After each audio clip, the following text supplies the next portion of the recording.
I, 29 female, am originally from a North African country, but currently live in the UK. When I was 5, my dad divorced my mom and vanished. 2 years later, she met a guy online, married him, and moved to France.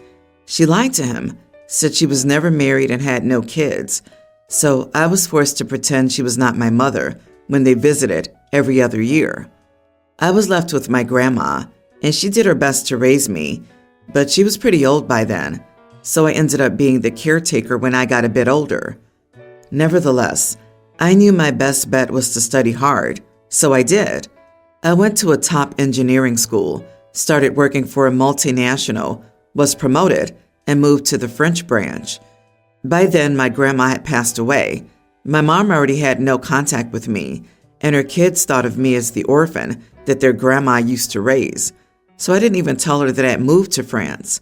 2 years ago, I moved to a new company in the UK, and I make a pretty good living.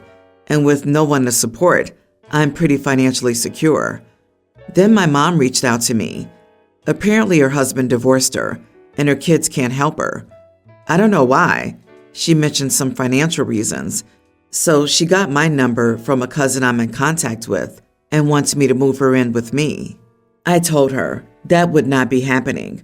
The only help I'll be offering is a plane ticket back to our home country, and she can do then whatever she wants. But as far as I'm concerned, I don't owe her anything. Most of my family's on her side, mainly because of religious and cultural reasons, but I wanted to make sure that I wasn't letting resentment cloud my judgment. Am I the idiot? Not the idiot. She treated you like trash when she discarded you, and then acted like you weren't her kid for years, let alone anything more. You owe her not even the time of day. Allow her family members who are supporting her to assist her. The type of person to force her child to pretend to be an orphan just to keep up a facade to her husband is the exact type of person to demand money from the child she abandoned. How did she have the guts to call her in the first place anyway? She abandoned her child, lied to her husband, and annulled her presence. She isn't her mother.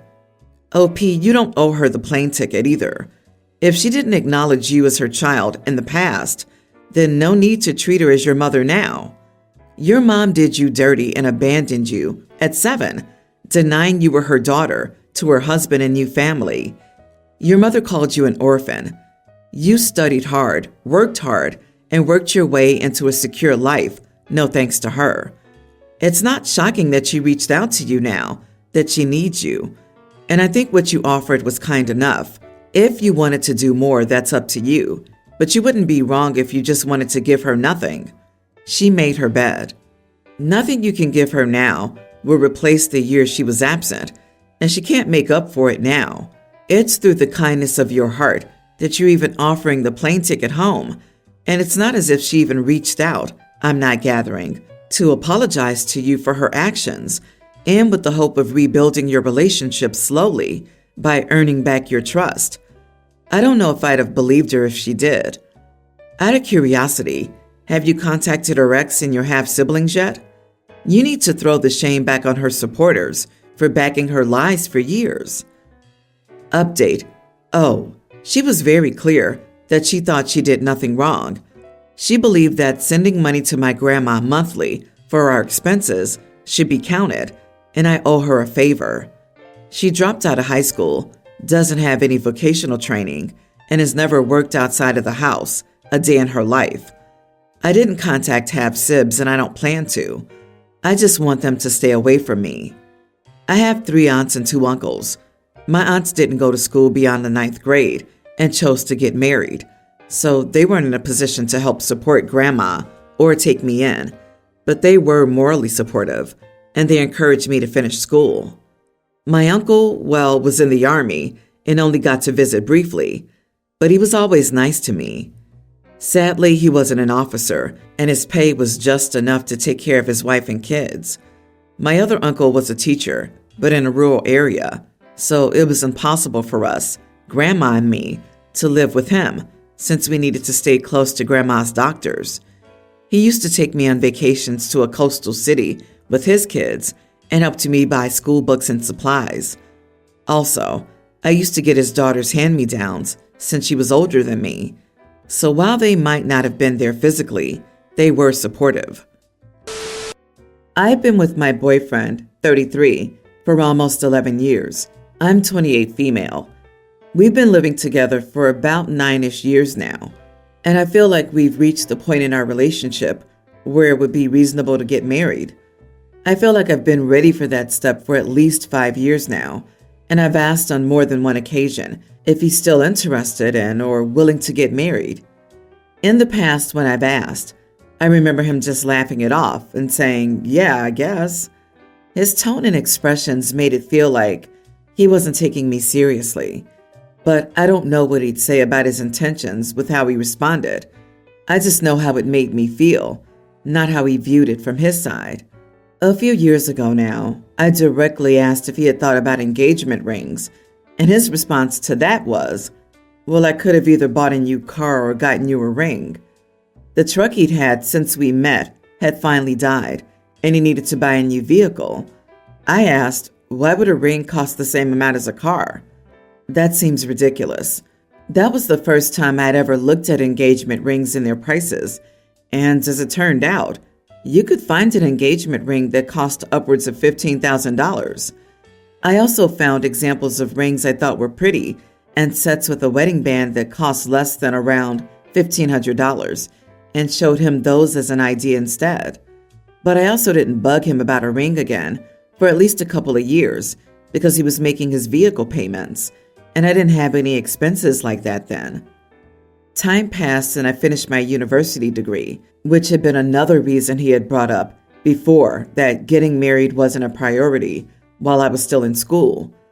He finished paying off his vehicle, and I thought, maybe now that he isn't making vehicle payments, he might take that money that used to come out of his account and put it towards a ring instead. But it's been a few years now, and I think he put that money towards tattoos and a PS5 instead, which is fine. It's his money to spend how he wishes. I just have to note that he prioritized those things over the next step in our relationship. And the last time I brought up getting married, he said, marriage is just a box people feel like they need to check off, just like having kids and buying a house. I replied, I want to check the box. I want to get married and have a wedding and then have kids. I feel like I've made my position clear, and it doesn't feel like he cares or places any value on something that's important to me.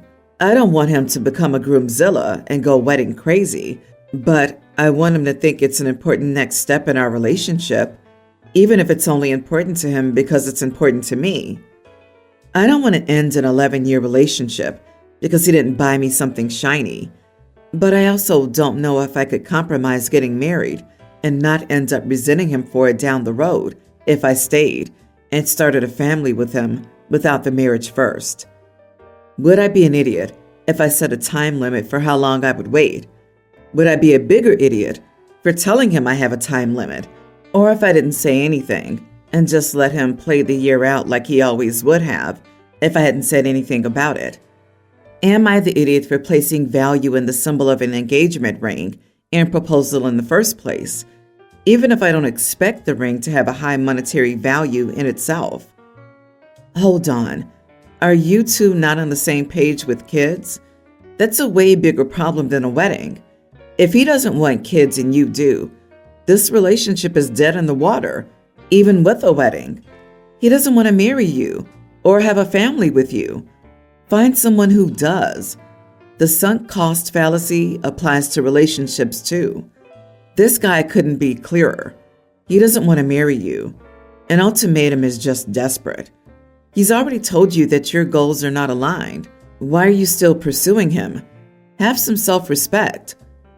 It sounds like OP wants marriage and kids, but dude wants a child-free roommate with benefits. They are not compatible, and OP is wasting her childbearing years. I'm sorry, he doesn't care, and he'll find another girl, hopefully over 18 this time, to warm his bed for a time. Babe, this has very little to do with purchasing a ring. You can get an engagement ring for $300. He's never proposing. It's been 11 years. You should love yourself enough to move on. Someone out there will want this with you, and you deserve that.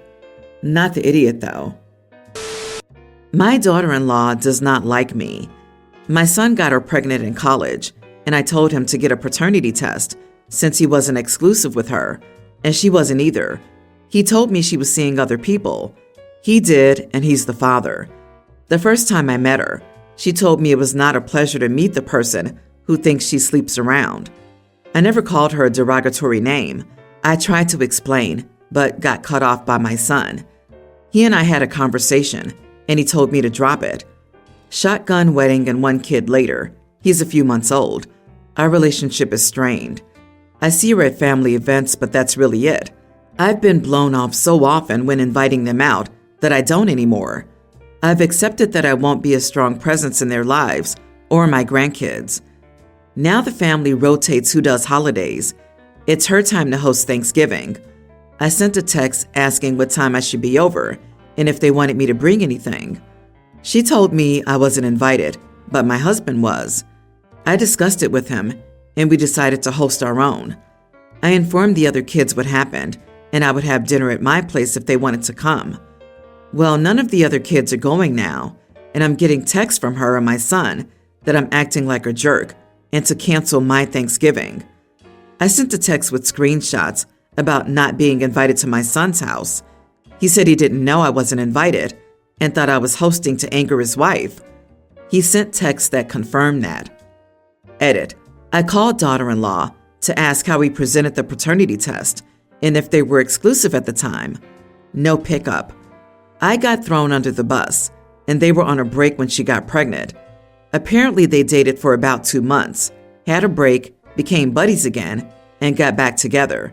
Then she found out she was pregnant. He presented it as me, forcing him to have the test. Not the idiot. I'm sorry for you that your daughter-in-law is such an insufferable person. If she wasn't exclusive to your son when she got pregnant, then suggesting a paternity test is the smartest thing to do.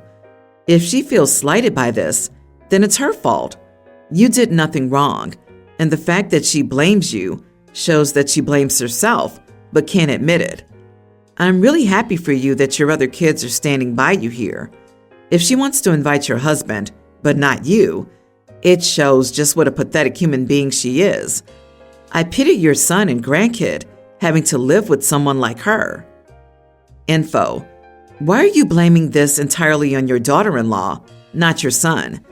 It sounds like, years ago, your son convinced her to get a paternity test by blaming you and making it sound like you called her a whore. Maybe she was exclusive. Maybe he wasn't. You need to wave a white flag. Sit down and talk with just her. I wouldn't be surprised if he's been sowing discontent between you two for years, just so you don't out him. Totally agreed. I think he was the one not exclusive and didn't want to make that clear to the baby mama. He lied and has to live his whole life now because he's a coward who can't say yes. I wanted you to have a paternity test. If I was 100% sure my mother-in-law called me a sleep-around while I did nothing wrong and just so happened to carry her son's child, I'd be on low contact for years too.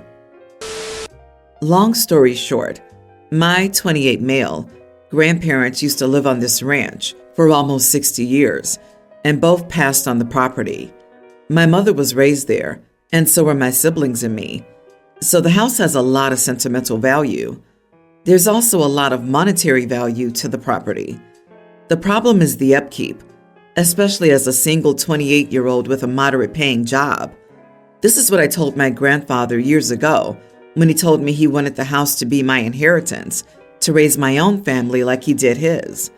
It became a running thing with him, telling me I needed to get comfortable with the house for when it's mine, me saying that I'd just sell it, and him arguing with me about that. He sadly passed early last year, quite suddenly, and true to his word, left the house to me, amongst other assets. I decided I'd try to make the old man happy and accepted the responsibility. For the past year, I've been trying to make everything work with fluctuating success, but ultimately, the house is a sinkhole. On top of that, I've been headhunted for a job across the country, with the potential to move overseas within the next year. After long internal deliberations, I decided just to sell the house. When I told my sister, she lost her crap. She says I'm disrespecting the old man's wishes by selling it to a stranger and should rather let her and her husband have it. I told her she could have it immediately, as long as she could pay market value for the house. She thinks it's unfair to ask for money for a house I got for free and offer to stay in it, and in return she'll upkeep it herself. I was planning on using the money from the sale for a place when I moved, though, so that also wouldn't work out.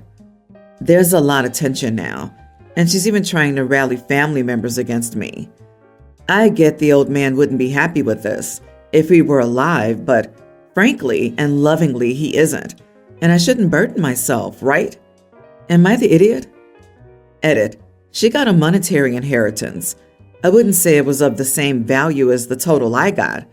She's against giving any money to me since I got it for free. But most importantly, an extra monthly income wouldn't be as useful now since I'm moving as a lump sum would. The old man was a bit complicated because he believed that sons continued families and daughters married into them. So she got money and I got the ranch. Not the idiot. I'm not the biggest fan of venerating the wishes of the dead when it's counter to your well-being. It's nice that you tried, but your grandpa was under no illusions about your feelings about keeping the ranch in the family. Definitely check for hidden treasure, cursed golds, or buried bodies before you sell. I told her she could have it immediately, as long as she could pay the market value for the house. You are the idiot. You get a free house that Grandpa wanted to stay in the family and decide your sister should pay market value? I don't see how you could be anything other than the idiot. I'm not saying she should get it for free, but market value for a free house? If you do this, expect it to forever impact how the rest of the family sees you for the rest of your life. Brother got the house instead of a monetary inheritance. Sister did get the monetary inheritance and therefore should pay for the house. Otherwise, the sister would get 2 free inheritances and OP would get nothing. You told your grandfather you planned on selling it and he left it to you anyway. It's his choice, and he made that choice knowing what would happen. You're not going against his wishes by selling it. You never promised not to sell it. I made homemade cheesy potato soup with broccoli. It was for me, but I offered my roommate Chris some.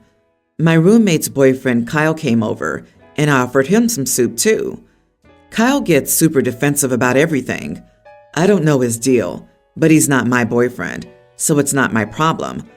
Kyle said he didn't like broccoli, and I said, okay, don't eat the soup. It wasn't that big. He repeated it, and I ignored him. Chris asked in front of him if the next time I could make it without broccoli. I said, no, but you can always cook for your boyfriend. We both pay rent here, and you can use the stove if you want. Later, Chris is mad, saying I didn't have to be mean to Kyle, and he hates broccoli. I tell her it's not my problem, and unless Kyle is paying for my groceries and rent, I don't care what Kyle likes or not. Chris thought I should be a little more accommodating to Kyle, and I told her maybe Kyle should be a cheap freeloader, expecting everybody to cater to him because he's a man. She called me disgusting and said I should be nicer to guests. It's been uncomfortable now when Kyle visits, but I don't think it's his place to make demands on food at a place where he doesn't live. Not the idiot. The entitlement is staggering. You offer her soup, so she decides this is the way things should be. She then assumes in turn that this extends to her boyfriend and asks you not to cook yourself food the way you like it. Screw all that noise. LOL. Why are adults behaving like children? You are nowhere near in the wrong. A guest? LOL. I would tell my child the same I would tell my guest. If you don't like what I cooked, don't eat it and go to bed hungry. This is not a short order kitchen. We do not accommodate your specific request. If you don't like what I cooked, don't eat it. Buy something. Move on. You have nothing to feel guilty about.